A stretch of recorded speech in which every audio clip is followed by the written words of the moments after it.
3.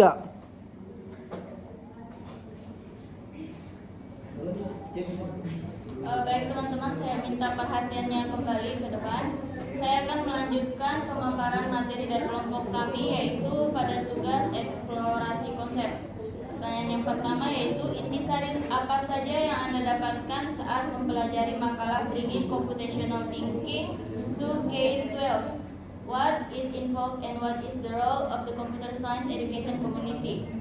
Oleh Bar and Stephenson 2011. Baik, intisari yang dapat diambil dari makalah ini yaitu yang pertama adalah konsep berpikir komputasional melibatkan pemecahan masalah, pemodelan data dan informasi serta analisis dan interpretasi informasi melalui komputasi.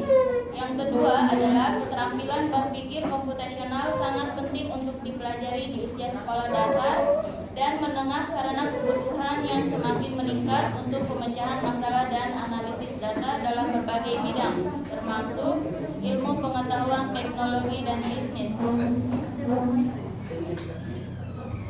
Yang ketiga adalah banyak metode yang dapat digunakan untuk mengajarkan keterampilan berpikir komputasional, termasuk menggunakan algoritma, pemrograman, dan visualisasi data. Yang keempat yaitu pendidik dan guru di bidang ilmu komputer memiliki peran penting dalam membantu mengembangkan keterampilan berpikir komputasional pada siswa di usia sekolah dasar dan menengah. Selanjutnya, pendidikan berbasis proyek dan pengajaran interdisipliner dapat membantu meningkatkan pemahaman siswa tentang keterampilan berpikir komputasional dan menerapkannya dalam berbagai konteks. Pertanyaan kedua yaitu teman-teman tolong perhatiannya.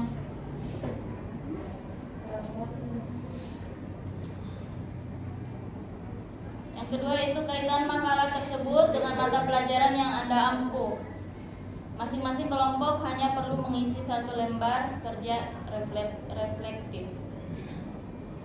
Makalah Bringing Computational Thinking to K-12, What is Involved and What is the Role of the Computer Science Education Community by Bar and Stephenson 2011 membahas tentang konsep berpikir komputasional dan pentingnya mengajarkan keterampilan ini kepada siswa di tingkat sekolah dasar dan menengah. Pelajaran tematik di sisi lain adalah pendekatan pembelajaran yang mengintegrasikan beberapa mata pelajaran atau topik dalam satu tema atau topik tertentu.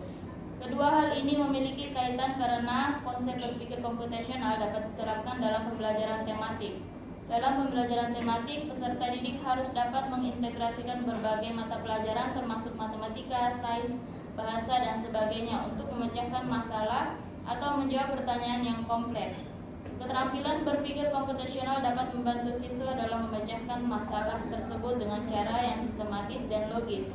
Misalnya dalam pembelajaran tematik tentang lingkungan hidup, siswa dapat mempelajari tentang siklus air, penanaman pohon, pengurangan sampah, dan lain-lain.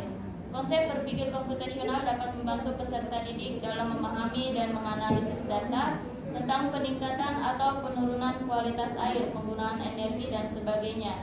Dengan keterampilan berpikir komputasional, siswa dapat membuat grafik dan tabel untuk menganalisis data tersebut dan mengambil kesimpulan tentang apa yang dapat dilakukan untuk meningkatkan lingkungan hidup. Dengan demikian, konsep berpikir komputasional yang dibahas dalam makalah tersebut dapat diterapkan dalam pembelajaran tematik dengan mengintegrasikannya dengan mata pelajaran lainnya. Dalam hal ini, pembelajaran tematik dapat membantu peserta didik dalam mengembangkan keterampilan berpikir komputasional dan menerapkannya dalam konteks yang lebih luas dan bermakna. Baik, demikianlah pemaparan materi dari saya. Kepada teman-teman kelompok lain, mungkin ada pertanyaan yang ingin diajukan, saya persilakan. Baik, Saudara Habib, silakan. Kemudian selanjutnya Saudara Hema. Saudara Hema? Tidak? Habib? Ya, silakan Habib. Jadi baik, terima kasih moderator. Di sini saya cuma ingin menanyakan, menurut kelompok kalian kan telah memaparkan mengenai pentingnya CT untuk diajarkan pada tingkat dasar dan menengah. Nah, di sini untuk kita sebagai calon guru ke depannya, bagaimana menurut kelompok kalian cara menerapkan CT ini dengan baik? Apakah perlu kita lakukan perkenalan khusus mengenai pola pikir CT ini agar kita bisa menentukan indikator keberhasilan peserta didik? Apakah bisa dalam mengerjakan soal tersebut memecahkan masalah, apakah peserta didik itu melakukannya dengan CT atau tidak? Seperti misalnya kalau kita kasih hanya rangsangan-rangsangan kan kita belum tentu tahu. Jadi maksud saya, apakah perlu kita perkenalkan secara khusus CT ini pada siswa di kelas yang akan kita ajarkan? Iya, baik. Terima kasih. Itu saja. Baik. Ada lagi pertanyaan? Ya, baik. Silakan. Ya, terima kasih banyak moderator atas kesempatannya.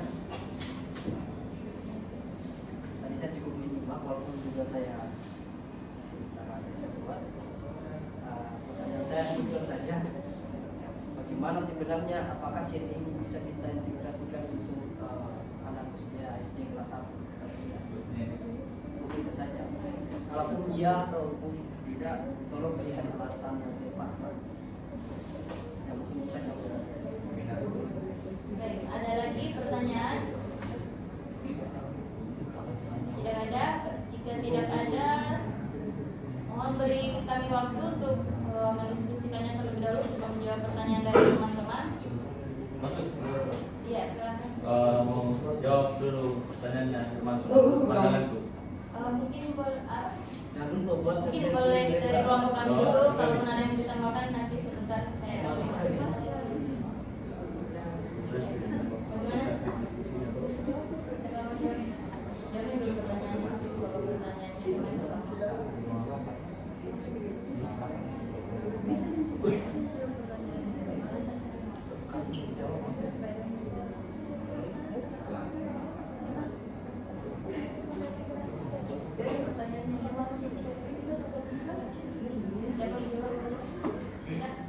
Baik, untuk mungkin kami akan terlebih dahulu menjawab pertanyaan dari saudara Hema. Silakan saudari saya Aulia untuk menjawab.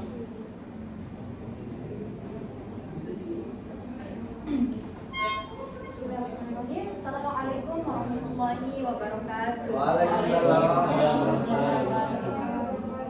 Alhamdulillah teman-teman, di sini saya bagian dari kelompok penyaji akan berusaha menjawab pertanyaan yang diberikan dari saudara Hermanto. Pertanyaannya adalah berkaitan dengan materi mengintegrasikan CT dalam pembelajaran. Nah, inti pertanyaannya adalah bisakah CT ini diintegrasikan bagi siswa usia sekolah dasar, tepatnya kelas 1? Oke. Kita bangun dulu persamaan persepsi. Kelas 1 itu rentang umur 6 sampai 7 tahun. Sepakat? Oke, yang pertama. Kemudian yang kedua, kita beralih pada kondisi psikologis anak usia 6 sampai 7 tahun ya. Secara kognitif ya, 6 sampai 7 tahun itu masuk dalam tahap perkembangan kognitif pra-operasional ya. Menurut Piaget, perkembangan kognitif anak itu terbagi menjadi 4: sensorik motor, pra-operasional, operasional konkret, dan operasional formal. Pra-operasional artinya dia hanya mampu menerima instruksi satu arah dan tidak bisa menerima instruksi dua arah. Bisa dipahami? Oke.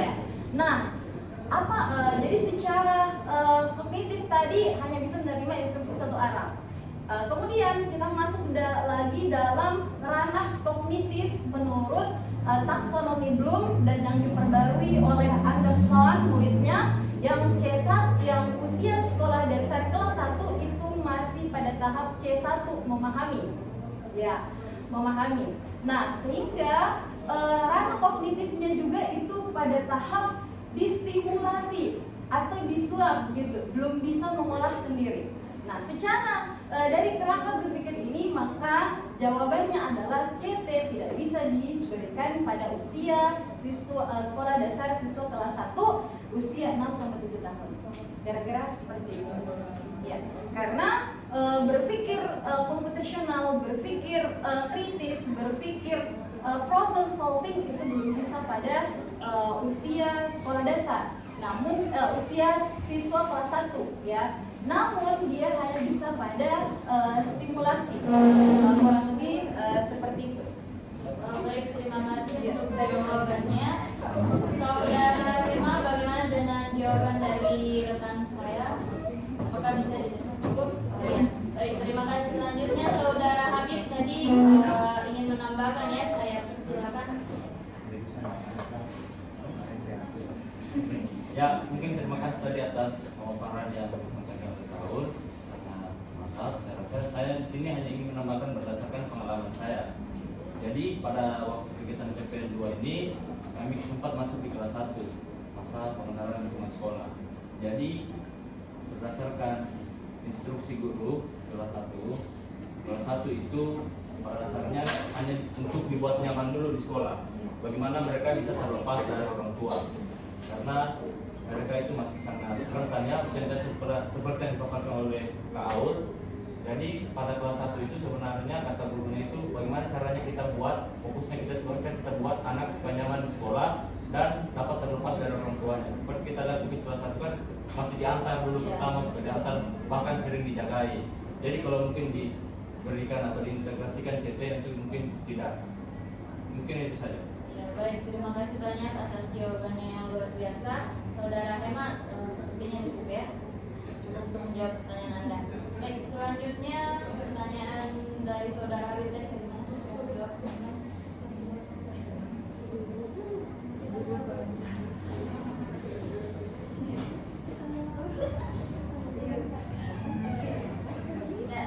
Ya, baik.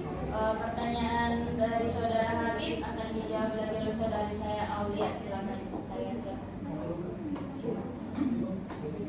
Oke, alhamdulillah teman-teman. Selanjutnya saya kembali mendapat kesempatan dari moderator untuk menjawab pertanyaan dari Saudara Habib ya, terkait dalam mengintegrasikan CT ya, computational thinking, berpikir komputasi di sekolah dasar. Apakah kita perlu menginformasikan kepada siswa ini loh berpikir CT? Nah, atau kita hanya perlu mengarahkan mereka ke sana tanpa mereka tahu bahwa mereka sedang dilatih untuk berpikir CT.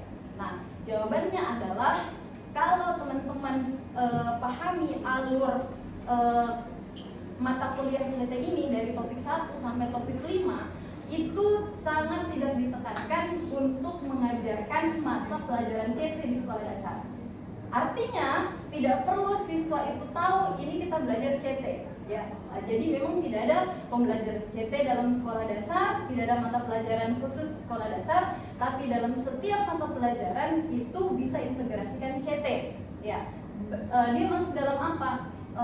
Kemampuan berpikir abad 21 yaitu 4C, kreatif, critical thinking, dan seterusnya ya.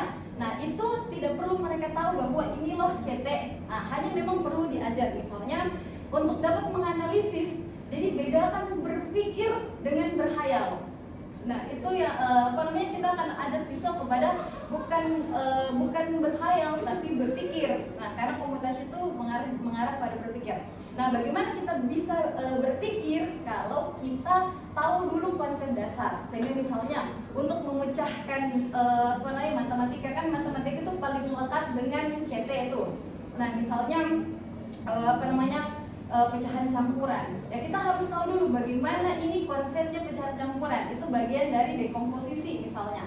Atau kemudian masuk pada pengenalan pola. Pembilang dan penyebut sama itu dibagaimanakan. Nah, jadi ada dasar yang kita berikan, konsep dasar yang mengarah mereka pada berpikir komputasi. Pada intinya adalah CT tidak perlu paling sederhana untuk siswa sekolah dasar, kamu kritis. Kamu sudah mampu berpikir lebih dari teman-teman yang berpikir logis. Ayo semuanya keluarkan ide-ide kreatifnya dan seperti itu. Kalau mungkin secara konotasi kata computational thinking itu mungkin dari perjalanan topik 1 sampai topik 5 ini itu tidak ditekankan. Mungkin itu saja, saya kembalikan kepada Mbak. Baik, terima kasih untuk jawabannya. Bagaimana Saudara Habib? Apakah cukup atau masih ada sedikit tambahan? Baik, saya rasa cukup karena saya cuma menanyakan pendapat kalian bagaimana. Terima kasih. Baik, terima kasih. Saya rasa demikian pemaparan dari kami. Teman-teman, apakah masih ada yang ingin ditanyakan? Coba kasih next slide. Nah, Allah. Lagi. Nama, nama, baik. Baik, demikianlah pemaparan materi dari kami. Saya selaku moderator mengucapkan terima kasih banyak kepada teman-teman atas perhatiannya dan kami akhiri. Sebelum itu mohon maaf bila ada kesalahan. Kami akhiri. Wassalamualaikum warahmatullahi wabarakatuh. Waalaikumsalam warahmatullahi wabarakatuh.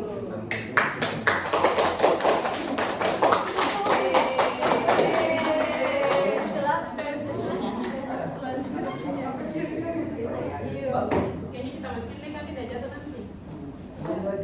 Ada yang jatuh nih kita duduk. Oh, tuh karena Kita sampai dulu kita.